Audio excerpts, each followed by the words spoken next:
Tefaoura travaille sur un projet de réalité virtuelle confidentielle pour une société parisienne. Il doit le présenter lors d'un événement à Nantes. Fraîchement diplômé de l'école Poly 3D, Tefaoura a pris une patente pour créer des jeux vidéo. Les clients ne se bousculent pas, mais la réalité virtuelle semble intéresser ceux qui se prêtent au jeu. La plupart des gens qui viennent voir ça, ce sont des néophytes. Ils connaissent pas trop le jeu, ils connaissent pas trop la technologie.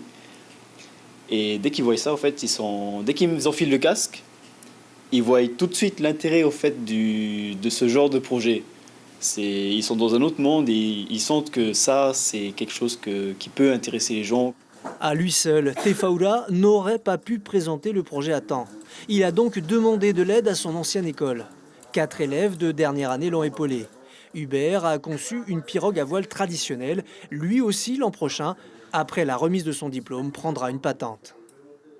Il nous a juste dit, toi et toi, hein, préparez-moi vos CV, tout votre portfolio. J'aurai besoin de vous dans les plus brefs délais.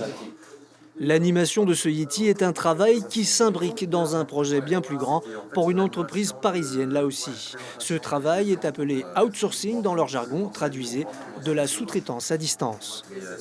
Ça, c'est un Yeti que j'ai modélisé et animé pour une société à Paris qui servira à accompagner les enfants qui sont